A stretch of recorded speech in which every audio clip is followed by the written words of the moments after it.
Hey, everybody. Thanks for checking out the podcast. Got an episode with a good friend, Erik, that I met in the golf community. And we're going to talk about technology as well as ladies who are just starting the game.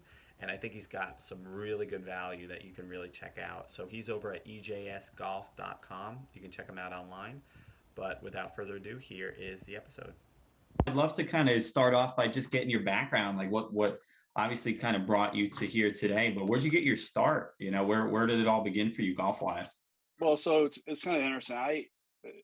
I'll try to make it real quick. So I've grown up in golf my whole life since kid, and you know I don't know if I'm probably like a lot of people, but I wanted to play professionally. I tried, and at about 20 years old, I started having back problems, and um, it was weird. I got shingles. I don't know if you know what that is, and For it was sure, right in like my lower chickenpox. back.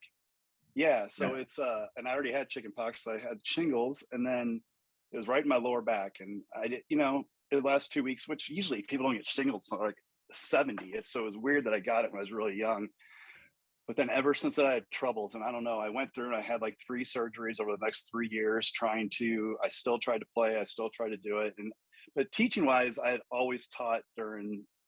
I was one of those guys. I don't know that like I was always reading. Like ever since a kid, I had thousands of golf digests, and that's all I had when I was a kid because I'm almost 50. Golf digests and golf, and I would categorize them. So here's where you went for the slice, and then I had it even further categorized by this is what Jack says. Here's what whoever says. This is for the person, whatever. I had it categorized all by, and just like thousands. So that's how I learned. And I mean, was I terrible with it? Probably, yeah.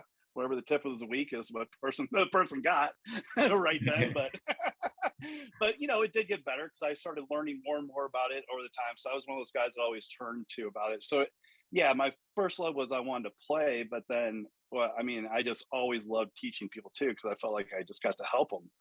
So fast forward, I actually my back got so bad I had to get out of golf for a number of years too because I couldn't stand like long enough. I always taught, but I teach 1 to 2 hours a day, and then I did other stuff in business, and then about 3 years ago, I came back into it full time. I had like a major surgery that just made me normal again, fixed me, and I was like, "Geez, so this is the love of my life." So I went back to it.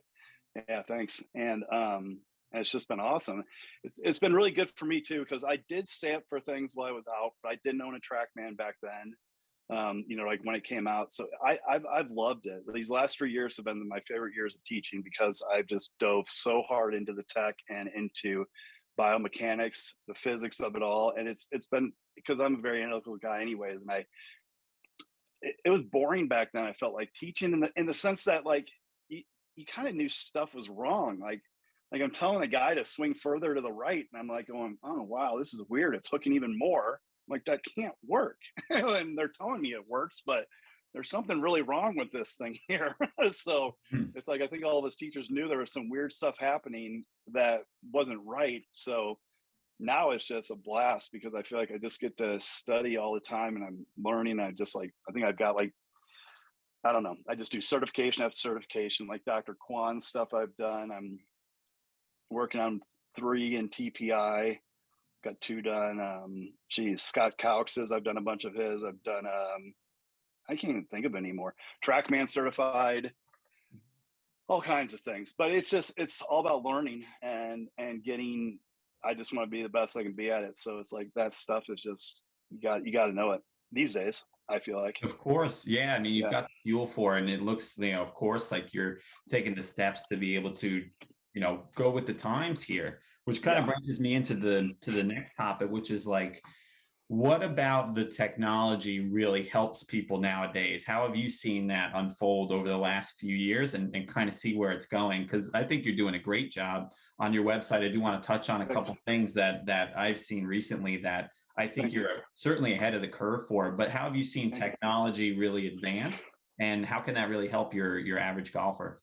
Yeah, I mean, obviously, technology has advanced huge. I mean, it's one of the biggest things is like I knew things were wrong back then, and one of the things I've always said in life is fallacies, old wives' tales, fallacies, like stereotypes. I hate that stuff. It's always bothered me because it's just like stereotypes are usually false. I mean, do they fit maybe few people as stereotype, yeah, but you're going to classify everybody as that. It's something that's like, it's always bothered me, and just because it's not truth, and it's truth has always been what I've gone after. And I think it's, for me, what helps people now is you're not, and I had to tell people stuff that wasn't truthful back then, but I didn't know it. And so did a lot of people back then. But now people are getting better faster, I believe, because we have the truth. I mean, if you just think about a simple example is this, and I bet probably 1% of people are doing this. What if the guy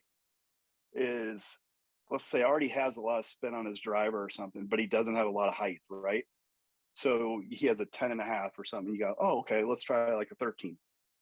What are you going to do for him? He's still going to have you didn't bring his spin loft down at all. You're still going to have a huge amount of spin on it.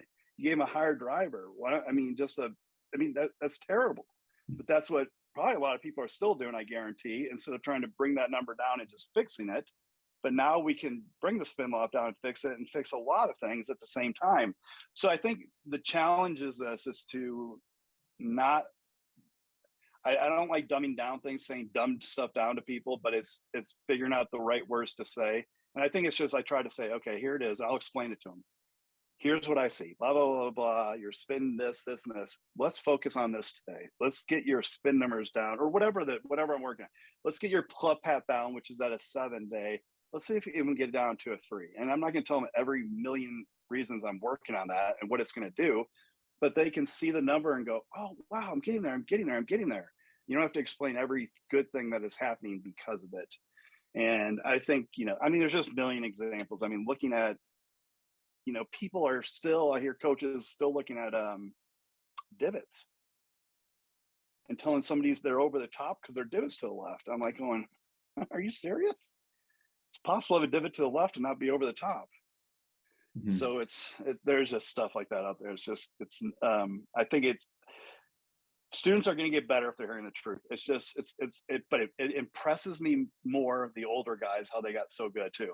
Mm-hmm. It just shows the talent they had to get good without the facts, like Jack or any of those guys. And I'm more and more impressed with them. Like the older I get, I'm like, how did they do this?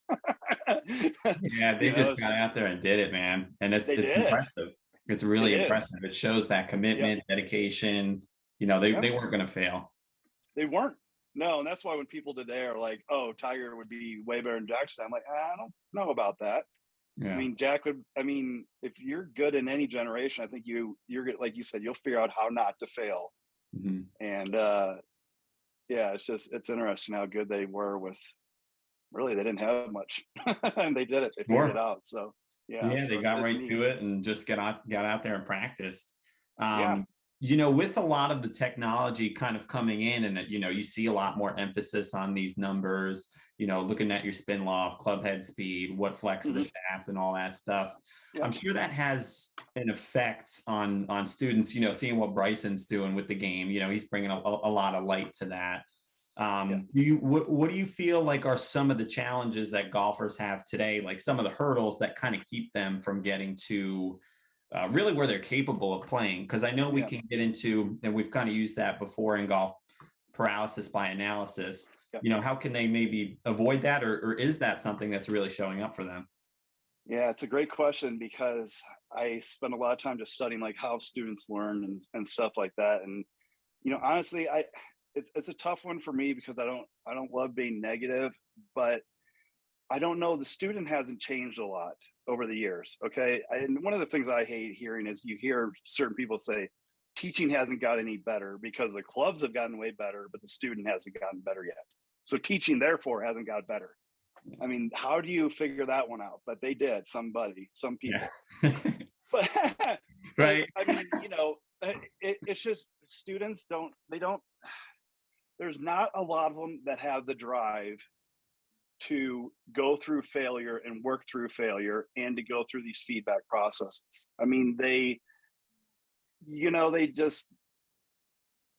quit really quick and are going to go back to their old habits, and that's easier for them. I mean, it's been tough for me to figure out, like, why is it, how do you take a really successful businessman, like, and then he gets to golf and he's just this guy who's like a 12 who plays all the time, and is unwilling to put in the work, but is still taking lessons. It's like, what are you doing? Why don't you try to get good at this? But it's, they don't have the, I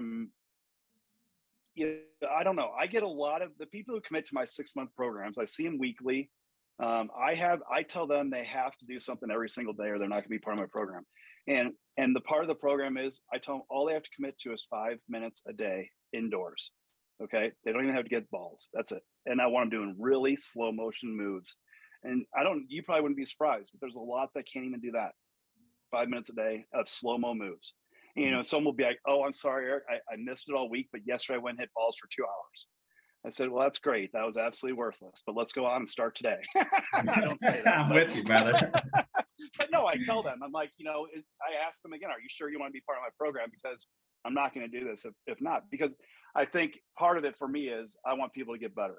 And if they're going to get better, I believe what I've come to the conclusion is they need about 6 months of heavy duty monitoring and feedback sources. It's just walk up and down any range. You don't see anything down on the ground. No one's checking their alignment. And they're like, well, I can hit so good on the range. I can't go to the course. Okay. I mean, it's like, you probably don't hit that great in the range. And then there's reasons. I mean, it's just, you got to do certain things. But I think the problem with students, they're still looking for quick fixes on YouTube. And I mean, YouTube has great people on it, great stuff they're showing, but it's not for most people. I mean, it'd be hard for me to find something on there that would fit me exactly. And then there's some guy who doesn't even know their swing.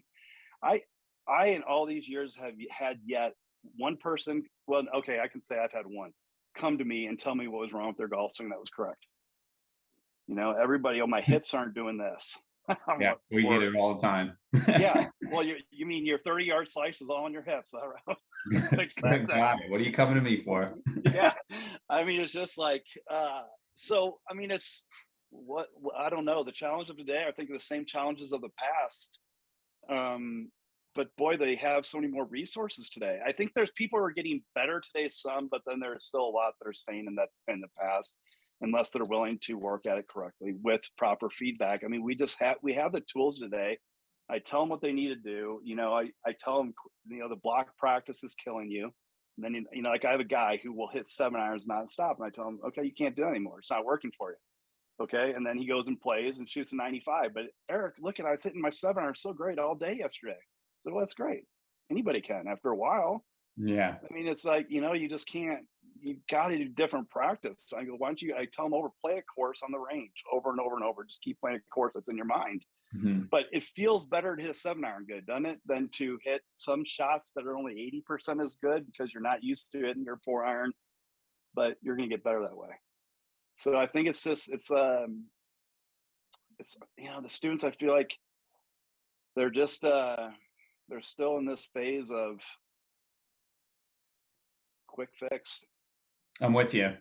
Yeah. And just adding to that, it's that whole, I always try and take, perfect example you had before was someone who's doing well at business. You have success principles in your business. And then, I mean, I even try and break it down more. Like, I'm talking 2.5 minutes a day. I'm talking 3 minutes a day of just, whether we're working on stretching, getting your body in a position where it can make these movements. And I mean, that's it more so becomes, it's not that you have to check the box each day. It's that it becomes a habit of how you do things. And really, like you said, anybody can show up to the range and hit a 7 iron over and over, or hit the same chip shot over and over, and finally hit a good one. And if you're looking for that just immediate confidence, like, yeah, sure, it feels good, but that's the last time you're ever going to hit that shot. You're never going to have those circumstances again. You're not. And it's not the way golf is. Yeah, I know. So it's I'm glad you do that too. Just some truth. It's that habit, which you think successful people would have an easier time doing because they've obviously had to do it in life.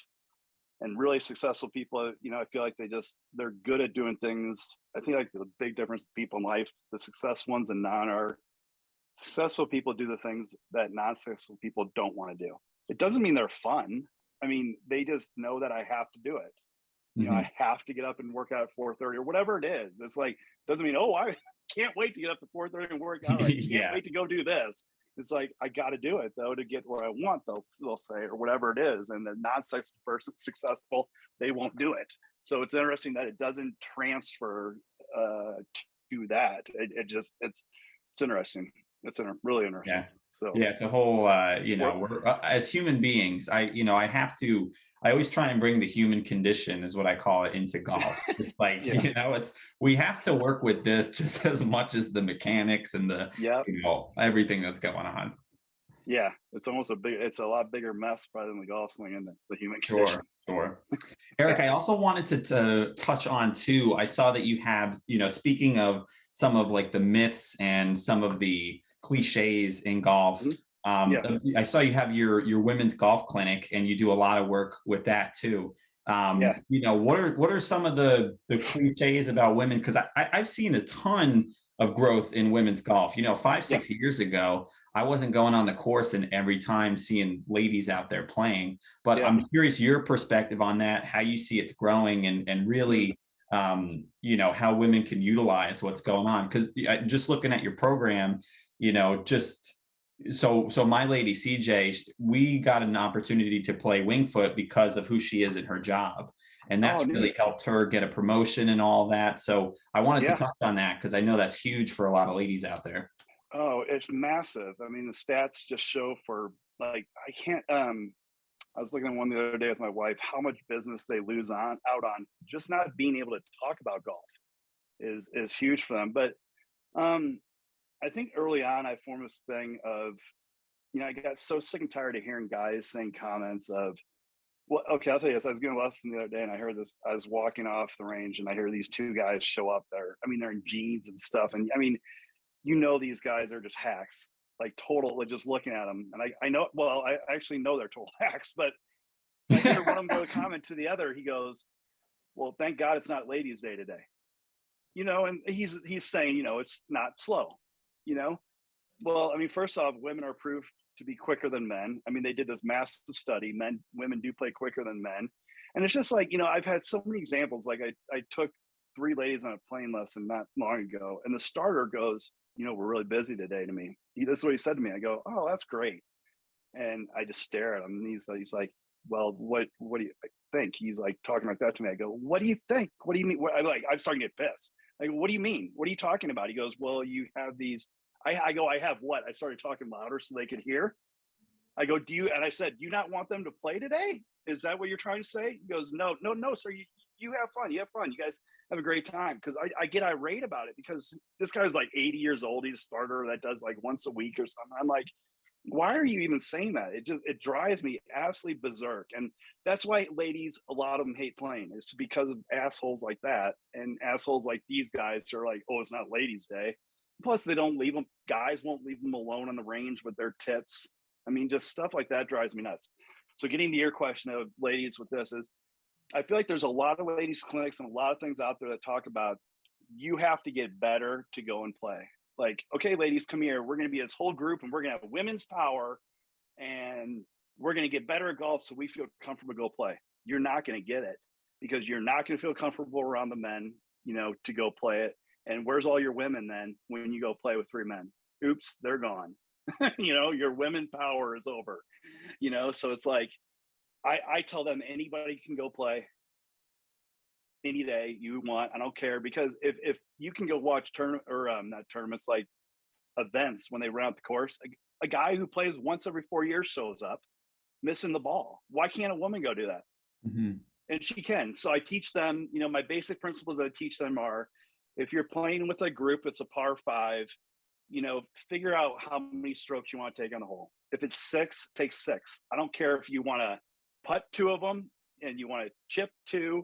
And I teach them when they can effectively do it within the rules of, not within the rules, within how people are interacting on the course. Mm-hmm. I mean, don't chip twice and like people are waiting on you, but if you want to figure out how you can chip and then chip again up here and it's fine, people will appreciate how you're doing it. Like, oh, you understand when it's okay to do that and you picked your ball up. So that's cool. So I teach them, first off, number of strokes is the number one thing. You're allowed to take as many as you want. I mean, don't take 14, take 6. If it's par 5, take 4 in the next hole if you want. Don't tee off if you don't want to. Go drop it off if the next guy or the furthest ball that you see, drop it. And the other thing I dig into these girls is that nobody gives a shit what you're doing as long as you're doing okay. I mean, with those things, it's like, how many times do you play golf? These women are so worried that people are watching them, worrying what they do. I'm like, God, guys and women, they're so involved in their own game.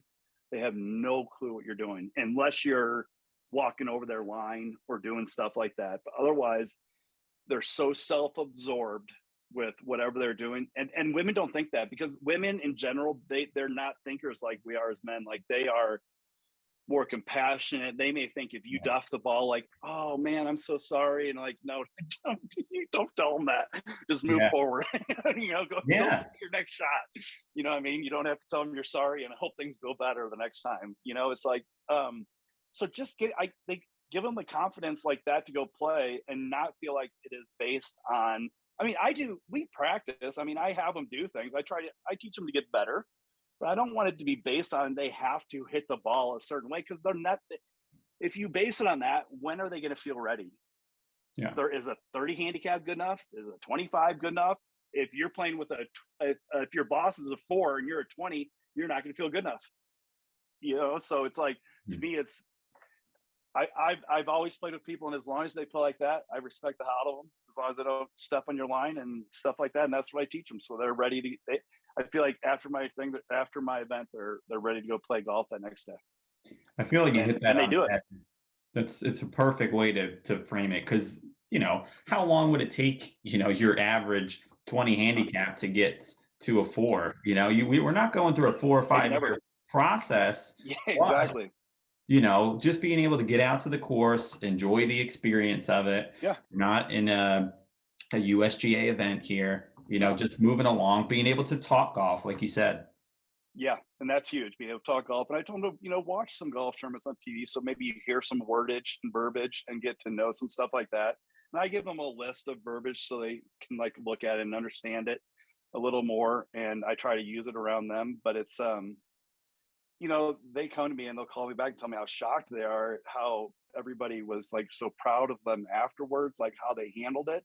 They're like, wow, that was awesome how you just knew what to do out there. How did you know that? And stuff like that, because, a lot of them are, terrible. They miss the ball. And I go, just, if you miss it, stand over and just laugh at it, just go, crack up and laugh at yourself, and maybe they'll start laughing with you or something, and I go, if the guy if you get in your cart and the guy starts giving you a tip, go, oh, thanks, I appreciate it. I already have a coach. We're working on stuff. Because you don't want to sit there and get badgered the whole round either by somebody who's going to tell you. So I go, yeah, just cut them off immediately and say, I have a coach. We just started working together. So thank you very much for your help. And then he'll shut up. That's excellent, dude. I got to say, because you hit a lot of I'm sure you've worked with plenty of ladies there. You're catching all of the angles there, because that's true. You're on the range and they want to give you take the club more inside. I can't even begin to describe for all the ladies the world that opens up. That's not the road to go down. It isn't. It's just, I had a lesson the other day with a lady, and I left, and she was there, and a guy walked up to her. And he goes, "That's great. You take a lesson now. You need to hit hundreds of balls a day now to ingrain what he just told you." And I saw her a week after after it, and she didn't know really. And even though I told her she didn't do it, they don't remember everything you say. Mm-hmm. So she had been hitting a bunch of balls and she was doing terrible, way worse. And I go, wow, so somebody told you that? Really? Oh, that's just awful. I go, next time ask them what their handicap is. Yeah. And ask them what their handicap was 20 years ago, and they'll tell you it's either worse or the same. Yeah. Yeah, it was a 15 handicap 20 years ago, and then now I'm 12. Right. So it's obviously not working for you. So I always like to relate it like the blind leading the blind. It's I try and find people who are achieving the result that I wish to have. And it's not. I can appreciate in the beginning where you could think that I need to hit the ball a certain way, but a lot of these ladies are just, they're going to their corporate outing. They want to just be able to chat golf with everybody in the office. That's the 101. That's really all you need and then that's all you need. Just being able to complete a round of golf, pick up when you need to pick up. There's no problems with that at all. Nope. Just being out there, huge. And everybody respects the person for doing it afterwards. they don't care if they picked up half the time. So it's like, they're like, oh, that's cool. They knew to do it. And, so it's just, it's good. It feels good teaching them how to do it, and they feel good about it, getting out to do it. And, I've talked to them, a lot of them before that first time they'll call me because they're still a little nervous about it, not doing it. So, I've even been asked if they had room in their group, and I've gone out with some, like if I had a free time just to have fun, I'd go do it with them. So, but it's just give them confidence. And after one time of doing it, they have it, because they're always shocked at how well it worked out. So it's fun. Yeah, I like it. And here's a quick word from our sponsors over at Perfect Swing. If you guys haven't already downloaded the app, it's available for Apple and Android users, and it is free to play. So check out Perfect Swing.